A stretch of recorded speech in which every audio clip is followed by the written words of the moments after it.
নমস্কার বন্ধুরা, recruitment update YouTube চ্যানেলে সকলকে স্বাগত জানিয়ে আজকে 27/12/2020 একটি গুরুত্বপূর্ণ আপডেট নিয়ে হাজির হলাম। আমরা জানি যে উচ্চ মাধ্যমিক ছাত্রছাত্রীদের জন্য একটি গুরুত্বপূর্ণ হচ্ছে সুখবর। সেটা হচ্ছে কি, যারা এবার 2021 উচ্চ মাধ্যমিক পরীক্ষা দেবে ক্লাস 12-এর, তো তাদের জন্য ট্যাব দেওয়ার ঘোষণা করছে সরকার, এবং সেই ট্যাবের বদলে এখন 10,000 টাকা করে অ্যাকাউন্টে দেবে। তার জন্য কি করতে হবে না, বাংলা শিক্ষা যে পোর্টাল রয়েছে সেই পোর্টালে প্রত্যেক স্টুডেন্টের ওই ব্যাঙ্ক ডিটেলস আপডেট করতে হবে।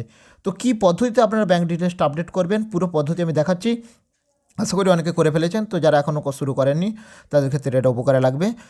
তো তারা আগাম ধন্যবাদ জানাচ্ছি। তার আগে পুরো ভিডিওটা দেখবেন অবশ্যই, তাহলে পুরো বিষয়টা জানতে পারবেন। তো প্রথমে আপনারা বাংলা শিক্ষা পোর্টাল লগ ইন করবেন। লগ ইন করার পর এই পোর্টালে একটা এরকম ইন্টারফেস চলে আসবে। ইন্টারফেসের মধ্যে একদম এখানে দেখুন স্টুডেন্ট ম্যানেজমেন্ট অপশানে যাবেন। স্টুডেন্ট ম্যানেজমেন্ট অপশানে গিয়ে update student details option click করবেন। এখানে দেখবেন আপনারা যখন স্টুডেন্ট ম্যানেজমেন্টে যাবেন ওখানে লিস্ট পাবেন, স্টুডেন্ট আপডেট স্টুডেন্ট ডিটেলসটা ক্লিক করবেন। আপডেট স্টুডেন্ট ডিটেলসে ক্লিক করলেই আপনার এখানে স্টুডেন্টের কোড চাইবে। ধরুন আপনার উচ্চ মাধ্যমিকের যে 12-এর স্টুডেন্ট, তাদের কোডটা আপনি আগে প্রিন্ট আউট করে রেখে দেবেন। সেই স্টুডেন্ট কোডটা প্রথমে দেবেন ফার্স্ট। দেখুন আপডেট স্টুডেন্ট ডিটেলসে গেলেন, দিয়ে সার্চ স্টুডেন্ট কোডটা দেবেন, দিয়ে সার্চ করবেন, সেই স্টুডেন্টের সব ডাটা চলে আসবে।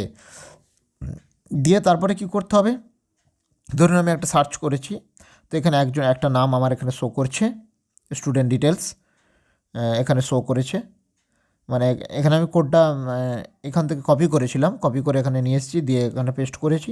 তো পেস্ট করতেই আমার কি হচ্ছে, পুরো একদম তার প্রোফাইলটা খুলে যাচ্ছে, এবং পুরো প্রোফাইলটা তার খুলে যাবে।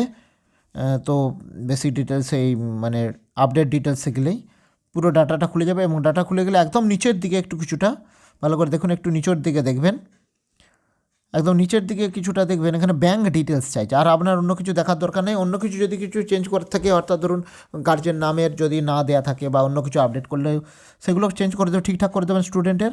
দেখুন এখানে ব্যাঙ্ক ডিটেলসে যাবেন, আপনার যে কাজটা করতে হবে ব্যাঙ্ক ডিটেলসে গেলেন, গিয়ে এখানে আপনার ব্যাঙ্ক নাম সার্চ করতে হবে। ব্যাঙ্ক নাম সার্চ করবেন কীভাবে, এখানে ড্রপ ডাউন লিস্ট আছে, আমি একটু দেখাচ্ছি আপনাদের। ড্রপডাউন লিস্টটা এইরকম ভালো করে দেখুন, এখানটা রয়েছে। দেখুন ব্যাঙ্ক, প্লিজ সিলেক্ট ব্যাঙ্ক যখন করেছি আইবিএসি ব্যাঙ্কে সিলেক্ট করতে দেখুন এরকম ড্রপডাউন লিস্টে কোন ব্যাঙ্ক সিলেক্ট করবেন, তারপর ব্রাঞ্চ নেমও ড্রপডাউনে আসবে, সিলেক্ট করতে বলেছে। দেখুন ব্রাঞ্চ নেমটা সিলেক্ট করে দেবেন, এলাহাবাদ ব্যাঙ্কের কোন ব্রাঞ্চ আপনার অ্যাকাউন্ট রয়েছে। তার নিচে দেখুন আইএফএসসি কোড রয়েছে, দেখুন ব্রাঞ্চ, এখানে ব্রাঞ্চটা সিলেক্ট করলে দেখুন এইরকম ড্রপডাউন চলে এসছে, এবং তার আইএফএসসি কোডও রয়েছে, দেখতে পাবেন। তো দিয়ে এখানে আবার আইএফএসসি কোড আপনি এটা লিখবেন আর অ্যাকাউন্ট নাম্বারটা দেবেন। তো আমি আর একটু ভালো করে দেখাচ্ছি। এইখানে দেখুন, এখানে তাহলে আমি ব্যাংকের নাম দিয়ে দিয়েছি, ব্যাঙ্ক ব্রাঞ্চ নেম দিয়ে দিয়েছি, সিলেক্ট করেছি, আইএফএসসি কোড দিয়ে দিয়েছি, অ্যাকাউন্ট নাম্বার দিয়ে দিয়েছি। যখনই দেওয়া হয়ে যাবে দেখুন এটা সবুজ টিক চলে আসবে, তার মানে আপনার দেওয়া হয়ে গেছে। দেখুন account holder name same of the student. আর এখানে একটু বলি, স্টুডেন্টের যে নামটা রয়েছে ভালো করে দেখুন, আপনার যে প্রোফাইলে স্টুডেন্ট যে ছাত্রছাত্রীর যার নাম আপনি এন্ট্রি করছেন, যার নামের ব্যাঙ্ক অ্যাকাউন্ট এন্ট্রি করছেন, সেই নামের স্পেলিং কিন্তু ব্যাঙ্কের ডিটেলসের স্পেলিংয়ের সঙ্গে সেম হতে হবে, এটা মাথায় রাখবেন। ধরুন আপনার ব্যাঙ্কে কারো স্টুডেন্টের ব্যাঙ্কের নাম আছে অমিত বা সুরেশ, তাহলে সুরেশ যে স্পেলিং, সুরেশ পাল ধরুন আছে, তাহলে সুরেশ পালের যে স্পেলিং, সে স্পেলিং ব্যাঙ্কের অ্যাকাউন্টে রয়েছে, সেটা যেন ওই বাংলা শিক্ষা পোর্টালে যে নামের, যার নামে আপনি আপডেটটা করছেন সেই নামে কিন্তু যেন এটা উল্লেখ থাকে, সেই নামটাই থাকে, কোনো চেঞ্জ না থাকে। তাহলে এইভাবে ব্যাঙ্ক অ্যাকাউন্ট আপনি দিয়ে দিলেন। দিয়ে দেওয়ার পর যখনই দিয়ে দিলেন, একদম নিচের দিকে দেখুন, ওর একটু নিচের দিকে ছবি দেখতে পাবেন স্টুডেন্টের, ছবিটা মিলিয়ে নেবেন। দিয়ে এখানে সেভ ডিটেলস দেখুন ভালো করে লেখা রয়েছে, সেভ ডিটেলস তলার দিকে, এই সেভ ডিটেলসটা ক্লিক করে দেবেন। সেভ ডিটেলসটা ক্লিক করলেই আপনার এরকম দেখুন সবুজ টাইপের দেখুন student update successfully unique code, তাহলে ইমেজ যে স্টুডেন্টদের যে আপডেট সাকসেসফুলি হয়েছে সেটা কিন্তু এখানে দেখাবে। তাহলে এইভাবে কিন্তু প্রত্যেকটা স্টুডেন্টের ক্লাস 12-এর ব্যাঙ্ক ডিটেলস কিন্তু আপডেট করতে হবে।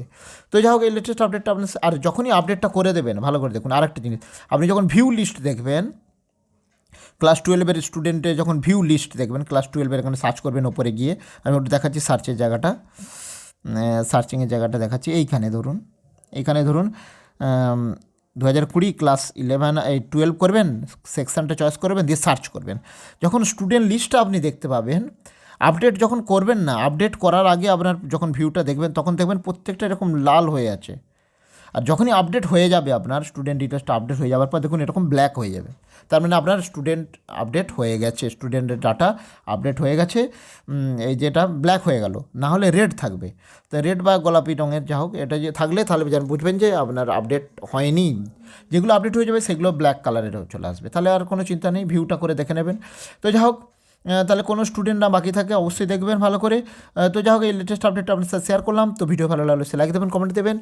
আশা করি কারো না কারো উপকারে লাগবে, অবশ্যই ভিডিওটা শেয়ার করে দেবেন। ধন্যবাদ, ফিরে আসছি পরের আপডেট নিয়ে।